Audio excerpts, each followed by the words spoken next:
ಉಪಾಧ್ಯಾಯರು ಕೂಡ ಸರ್ಕಾರಿ ಶಾಲೆಯಲ್ಲಿ ನುರಿತ ಉಪಾಧ್ಯಾಯರಿದ್ದಾರೆ. ಆದ್ರೆ ಅವರ ಸೇವೆಯನ್ನ ಬಳಸ್ಕೊಳ್ಳೋದ್ರಲ್ಲಿ ಸರ್ಕಾರ ವಿಫಲವಾಗ್ತಾ ಇದೆ ಅಂತೇಳಿ ಈ ಸಂದರ್ಭದಲ್ಲಿ ನಾನು ಹೇಳೋದಿಕ್ಕೆ ಇಚ್ಛೆ ಪಡ್ತಾ ಇದ್ದೇನೆ. ಬಂಧುಗಳೇ, ಏನು ಖಾಸಗಿ ಶಾಲೆಗಳು ನಿಜಾನೇ ಖಾಸಗಿ ಶಾಲೆಗಳಿಗೆ ಹಣ ಕೊಟ್ಟು ಹೋಗ್ಬೇಕಾಗ್ತದೆ. ಹೋದ್ರೂ ಕೂಡ ಖಾಸಗಿ ಶಾಲೆಗಳಲ್ಲಿ ಉತ್ತಮವಾದಂತ ಒಂದು ವಿದ್ಯಾಭ್ಯಾಸವನ್ನ ಕೊಡ್ತಾ ಇರ್ತಕ್ಕಂಥದ್ದು ನೀವೆಲ್ಲ ಗಮನಿಸಿದ್ದೀರಿ. ಖಾಸಗಿ ಶಾಲೆ ನಡೆಸೋದು ಅಷ್ಟು ಸುಲಭ ಅಲ್ಲ. ಖಾಸಗಿ ಶಾಲೆ ನಡೆಸೋದು ಯಾವ ರೀತಿ ಅಂತಂದ್ರೆ ಒಂದು ತೂಕ ಹಾಕಿರೋ ತಂತಿ ಮೇಲೆ ನಡೆಯೋ ರೀತಿ ಇರ್ತದೆ. ಅದನ್ನ ಬಲ್ಲವರೇ ಬಲ್ಲ ಬೆಲ್ಲದ ಸವಿಯ ಅಂತ ಯಾವ ವ್ಯಕ್ತಿ ಖಾಸಗಿ ಶಾಲೆ ನಡೆಸ್ತಾ ಇದ್ದಾನೋ ಅವನಿಗೆ ಗೊತ್ತಿರುತ್ತೆ ಆ ಕಷ್ಟ, ಬೇರೆ ಯಾರಿಗೂ ಗೊತ್ತಿರಲ್ಲ. ಆದ್ರೂ ಕೂಡ ಸರ್ಕಾರಿ ಶಾಲೆಗಳು ಉಳಿಬೇಕು, ಸರ್ಕಾರಿ ಶಾಲೆಗಳು ಬೆಳಿಬೇಕು. ಅದನ್ನ ಮಾಡಬೇಕಾದ್ರೆ ಸರ್ಕಾರ ಮೂಲಭೂತ ಸೌಕರ್ಯಗಳನ್ನ ಕೊಡಬೇಕು. ಈ ಒಂದು ನಿಟ್ಟಿನಲ್ಲಿ ನಮ್ಮ ರೋಟರಿ ಸಂಸ್ಥೆ ಏನಿದೆ ಇದು ಬಹಳ ಕಾರ್ಯೋನ್ಮುಖವಾಗಿದೆ. ಎಲ್ಲೆಲ್ಲಿ ಸರ್ಕಾರಿ ಶಾಲೆಗಳಲ್ಲಿ ಮೂಲಭೂತ ಸೌಕರ್ಯ ಬೇಕಾಗಿದೆಯೋ ಅಲ್ಲೆಲ್ಲ ಕೂಡ ನಮ್ಮ ರೋಟರಿ ಸಂಸ್ಥೆ ಆ ಒಂದು ಸಹಕಾರವನ್ನ ಕೊಡ್ತಾ ಬಂದಿದೆ. ಅದೇ ರೀತಿ ಇವತ್ತು ನಿಮ್ಮ ಮಣಿಗಟ್ಟುಮಿಟ್ಟ ಶಾಲೆಗೆ ಡೆಸ್ಕ್ಗಳನ್ನ ಬೆಂಚ್ಗಳನ್ನ ನೀಡ್ತಾ ಇರ್ತಕ್ಕಂಥದ್ದು ದಾನಿಗಳ ಒಂದು ಸಹಾಯದಿಂದ. ನಮ್ಮ ಮಿತ್ರರಾದಂತ ಪ್ರಭಾಕರ್ ಅವರು ಈ ಭಾಗದ ನಿಮ್ಮ ಗೊಲ್ಲಳ್ಳಿ ಸೇರಿದಂತವರು, ಇವರು ಈ ಭಾಗದಲ್ಲಿ ಮತ್ತು ಏನು ಬೈರ್ಕೂರು ಹೋಬಳಿನಲ್ಲಿ ಅನೇಕ ರೀತಿಯಾದಂತ ಒಳ್ಳೆಯ ಕಾರ್ಯಗಳನ್ನ ಮಾಡ್ಕೊಳ್ತಾ ಬರ್ತಾ ಇದ್ದಾರೆ. ಹಾಗೇನೆ ಮೊನ್ನೆ ತಾನೇ ಗೊಲ್ಲಳ್ಳಿಯಲ್ಲಿ ಸುಮಾರು 18 ವಾಸಗಳನ್ನ ಇವರು ಕೊಟ್ಟಿದ್ದಾರೆ. ಹಾಗೇನೆ ಇಲ್ಲಿ ಕೂಡ ಏನು ಮಕ್ಕಳು ಕೆಳಗೆ ಕೂತ್ಕೊಳ್ತಾ ಇರೋದು ಚೆನ್ನಾಗಿಲ್ಲ ಅಂತೇಳಿ ಡೆಸ್ಕ್ಗಳನ್ನ ಇವತ್ತು ವಿತರಿಸ್ತಾ ಇದೆ. ಹೆಬ್ಳಿಯಲ್ಲಿ ಕೂಡ ರಾಧಾಕೃಷ್ಣ ಪ್ರೌಢಶಾಲೆಯಲ್ಲಿ ಅವರು ಎಲ್ಲ ರೀತಿಯ ಸೌಕರ್ಯಗಳನ್ನ ಅಲ್ಲಿ ಮಾಡಿಕೊಟ್ಟಿದ್ದಾರೆ. ಸೈಕಲ್ಗಳನ್ನ ರೋಟರಿ ಸಹಯೋಗದೊಡನೆ, ರೋಟರಿ ಸಹಯೋಗ ಅಂದ ತಕ್ಷಣ ಪೂರ್ತಿ ಹಣ ರೋಟರಿ ಹಾಕೊಳ್ಳಲ್ಲ. ಅದು ಕೂಡ ಕೆಲವರು ಕಾಮೆಂಟ್ ಮಾಡಿದ್ದಾರೆ, ಕೊಡೋದು ರೋಟರಿಯಿಂದ ನಾನು ಕೊಟ್ಟಿದ್ದೀನಿ ಅಂತ ಹೇಳ್ತಾರೆ ಅಂತ. ಅರ್ಧ ಅವ್ರು ಕೊಟ್ರೆ ಅರ್ಧ ಇವ್ರು ಕೊಡ್ಬೇಕು. ಬಾಯಿಗೆ ನಾಲ್ಗೆ ಇಲ್ಲ ಅಂತೇಳಿ ಏನೇನೋ ಮಾತಾಡಬಾರ್ದು. ಏನಿದೆ ಅದು ವಾಸ್ತವಾಂಶ ಮಾತಾಡ್ಬೇಕು. ಈಗ ರೋಟರಿ ಸಂಸ್ಥೆ ಅಧ್ಯಕ್ಷರಿದ್ದಾರೆ, ರೋಟರಿ ಸಂಸ್ಥೆ ನಿಕಟಪೂರ್ವ ಅಧ್ಯಕ್ಷರಿದ್ದಾರೆ. ನಾವು ಕೂಡ ಮುಳಬಾಗಿಲಿನಲ್ಲಿ ರೋಟರಿ ಸಂಸ್ಥೆ ಪ್ರಾರಂಭ ಮಾಡಬೇಕಾದ್ರೆ ನಾನು ಅಧ್ಯಕ್ಷನಾಗಿದ್ದನು. ಈ ಒಂದು ಮುಳಬಾಗಿಲಿನಲ್ಲಿ ಮೊದಲಿದ್ದಂತ ರೋಟರಿ ಸಂಸ್ಥೆ ಮುಚ್ಚಿತ್ತು.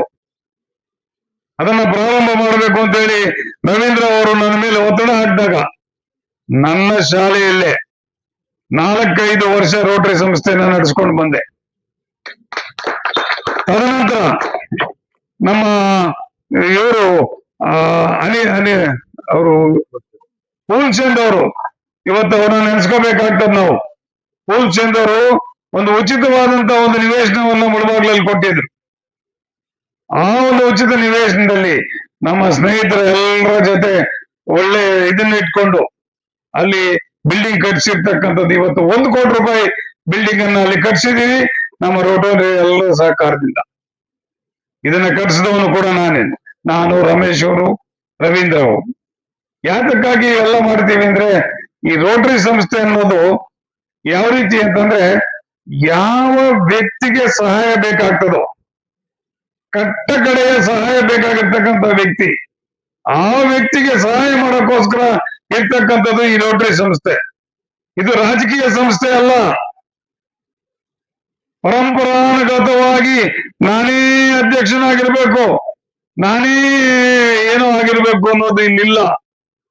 ಇಲ್ಲಿ ಪ್ರತಿ ವರ್ಷ ಕೂಡ ಹೊಸ ನಾಯಕತ್ವವನ್ನ ಹುಟ್ಟಾಕ್ತಕ್ಕಂತ ಒಂದು ಸಂಸ್ಥೆ ಈ ರೋಟರಿ ಸಂಸ್ಥೆ. ನೋಡಿ, ಈಗ ನಮ್ಮ ಶ್ರೀನಿವಾಸ ರೆಡ್ಡಿ ಅವರು ಬಹಳ ಚೆನ್ನಾಗಿ ಕೆಲಸ ಮಾಡಿದ್ರು. ಅದೇ ರೀತಿ ಈಗ ನಮ್ಮ ಶಂಕರ್ ಅವರು ಕೂಡ. ಇದು ಒಂದು ಅವರ ನಾಯಕತ್ವಕ್ಕೆ ನಾವು ಕೊಡ್ತಾ ಇರ್ತಕ್ಕಂಥ ಒಂದು ಜವಾಬ್ದಾರಿ. ಆ ನಾಯಕತ್ವ ತಗೊಂಡು ಸುಮ್ಮನೆ ಮನೆಯಲ್ಲಿದ್ರೆ ಸಾಕಾಗಲ್ಲ. ನಾಯಕತ್ವ ತಗೊಂಡಿದ್ದಾರೆ. ಈಗಾಗಲೇ ಇದು 2ನೇ ಪ್ರಾಜೆಕ್ಟ್.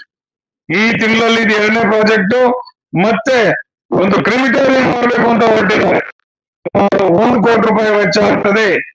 ಮುಳಬಾಗಲ್ ತಾಲೂಕಿನಲ್ಲಿ ಇಲ್ಲ, ಅನಾಥ ಶವಗಳೆಲ್ಲಾದ್ರೂ ಸತ್ತರೆ ಅದನ್ನ ಹೂಡೋಕ್ ಜಾಗ ಇಲ್ಲ, ಮತ್ತೆ ಯಾರು ಇದು ಬರೋದಿಲ್ಲ ಅಂತವರನ್ನ ಇಲ್ಲಿ ಸುಟ್ಟು ಒಂದು ಇದನ್ನ ಮಾಡೋದಕ್ಕೋಸ್ಕರ ಮುಕ್ತಿಧಾಮವನ್ನ ಮಾಡಕ್ ಕೊಟ್ಟಿದ್ದಾರೆ. ದೇವರು ಅವ್ರಿಗೆ ಒಳ್ಳೇದ್ ಮಾಡ್ಲಿ.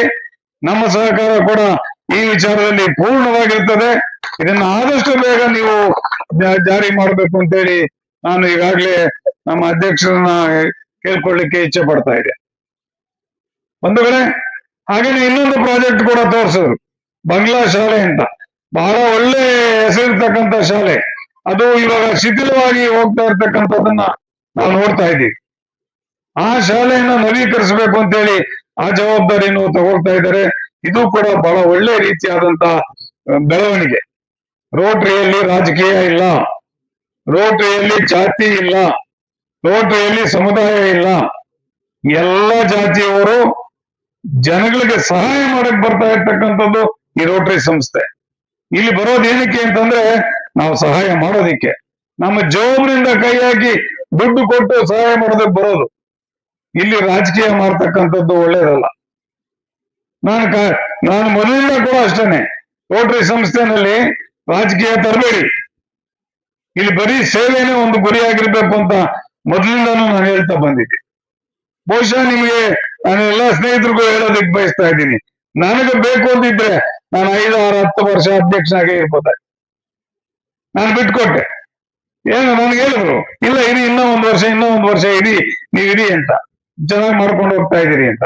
ನಾನು ಹೇಳಿದೆ, ಇದು ಯಾರಪ್ಪನ ಸೊತ್ತು ಅಲ್ಲ ರೋಟರಿ. ಇಲ್ಲಿ ನಾಯಕತ್ವ ಹುಟ್ಟಾಕ್ಬೇಕು, ನಾಯಕರನ್ನ ಬೆಳೆಸಬೇಕು. ಅದು ನಮ್ಮ ರೋಟರಿ ದೃಷ್ಟಿ, ನಮ್ಮ ಗುರಿ. ಯಾಕಂದ್ರೆ ಯಾರಲ್ಲಿ ಯಾವ ರೀತಿಯಾದಂತ ಒಂದು ಅದೃಶ್ಯವಾದಂತ ಒಂದು ಶಕ್ತಿ ಇರ್ತದೋ ಅದನ್ನ ನಾವು ನೋಡಿರಲ್ಲ. ಈಗ ಶಂಕರ್ ನೋಡಿ, ಶಂಕರ್ ಬಂದ ತಕ್ಷಣ ಇಷ್ಟೆಲ್ಲ ಪ್ರಾಜೆಕ್ಟ್ ಆಗ್ತಾರೆ ಅಂತ ನಾನಂತೂ ಅನ್ಕೊಂಡಿರ್ಲಿಲ್ಲ. ಏನೋ ಬರ್ತಾರೆ, ಅವ್ರ ಬಿಸ್ನೆಸ್ ನೋಡ್ಕೊಳ್ತಾರೆ, ಹೊರಟೋಗ್ತಾರೆ, ಸುಮ್ನೆ ಮೀಟಿಂಗ್ ಕಾಲ್ತಾರೆ, ಆರ್ಡರ್ ಅಂತಾರೆ, ಹೊರಟೋಗ್ತಾರೆ ಅಂತ ಅನ್ಕೊಂಡಿದ್ದೆ. ಈಗ ನೋಡಿದ್ರೆ ಪ್ರತಿಯೊಂದು ರೋಟರಿನಲ್ಲೇ ಮುಳುಗೋಗಿದ್ದಾರೆ. ಇದು ನಿಜಕ್ಕೂ ಕೂಡ ನಮಗೆ ಒಳ್ಳೆ ಶುಭ ಸೂಚನೆ. ಮುಂದಿನ ದಿನಗಳಲ್ಲಿ ಅಷ್ಟೇನೆ ನಮ್ಮ ಪ್ರಭಾಕರ್ ಅವರು ತದನಂತರ ಅಧ್ಯಕ್ಷರಾಗೋರಿದ್ದಾರೆ. ನಾನು ಅವರಲ್ಲಿ ಎಲ್ಲರಲ್ಲಿ ನಾನು ಒಂದು ಕೇಳ್ಕೊಳ್ಳೋದೇನು ಅಂದ್ರೆ, ನೀವು ರೋಟರಿ ಸಂಸ್ಥೆಯನ್ನ ಚೆನ್ನಾಗಿ ಬೆಳೆಸ್ಕೊಂಡೋಗಿ ಮುಂದಿನ ಪೀಳಿಗೆಗೆ ಇದೊಂದು ಮಾದರಿ ಆಗ್ತದೆ. ಆಮೇಲೆ ಇಲ್ಲಿ ಯಾವುದೇ ರೀತಿಯಾದಂತ ರಾಜಕೀಯವನ್ನ ಬೆಳೆಸ್ಬೇಕು. ಒಬ್ಬೊಬ್ರು ಒಂದೊಂದು ಪಾರ್ಟಿ ಮಾಡ್ಕೊಳ್ಳಿ. ಆ ಸಂದರ್ಭದಲ್ಲಿ ಎಲೆಕ್ಷನ್ ಬಂದಂತ ಸಂದರ್ಭದಲ್ಲಿ ಒಬ್ಬರು ಬಿಜೆಪಿ, ಒಬ್ಬರು ಕಾಂಗ್ರೆಸ್, ಒಬ್ಬರು JDS, ನಿಮ್ಮ ಮನೆ ಬರೋ ಏನಾದ್ರು ಮಾಡ್ಬೇಡಿ. ಇದ್ರಲ್ಲಿ ಮಾತ್ರ ರಾಜಕೀಯ ಮಾಡ್ಬೇಡಿ. ಆಮೇಲೆ ಅವ್ರು ನೋಡಿದ್ರೆ ನನಗಾಗಲ್ಲ, ಇವ್ರು ನೋಡಿದ್ರೆ ನನಗಾಗಲ್ಲ, ಇವೆಲ್ಲ ಕೂಡ ಬೇಕಾಗಿಲ್ಲ. ನಿಮ್ಗೆ ಆಗ್ತದೋ ಇಲ್ಲೋ, ರೋಟರಿ ಸಂಸ್ಥೆನಲ್ಲಿ ನಾವು ಒಳ್ಳೇದಕ್ಕೆ ಕೆಲಸ ಮಾಡ್ಬೇಕು ಅವ್ರ ಜೊತೆ ಸೇರ್ಕೊಂಡು. ಆಗ ನಿಮ್ ದೊಡ್ಡತನ ಅರ್ಥ ಆಗ್ತದೆ. ಅದಲ್ಲದೆ ಆ ರೋಟರಿನಲ್ಲಿ ಅವನ್ ತುಳಿಬೇಕು, ಇವನ್ ತುಳಿಬೇಕು, ಇವನ್ ಇದ್ ಮಾಡ್ಬೇಕು ಅಂತಂದ್ರೆ ಅದ್ ಕೊನೆಗೆ ನಿಮ್ಮನ್ನೇ ತೊಳ್ಕೊಂಡ್ಬಿಡ್ತೀರಿ. ಇದನ್ನ ಅರ್ಥ ಮಾಡ್ಕೋಬೇಕು ಅಂತ ಹೇಳ್ತಾ, ಏನ್ ಇವತ್ತು ಡೆಸ್ಕ್ಗಳನ್ನ ಎಲ್ಲ ಮಾಡ್ತಾ ಇದ್ರು ರೋಟರಿ ಸಂಸ್ಥೆಗೆ ಮತ್ತೆ ಪ್ರಭಾಕರ್ ಅವ್ರಿಗೆ ಒಳ್ಳೇದಾಗ್ಲಿ ಅಂತ ಹೇಳ್ತಾ ನಾನು 2 ಮಾತನ್ನ ಮುಗಿಸ್ತಾ ಇದ್ದೀನಿ. ಜೈ ಹಿಂದ್, ಜೈ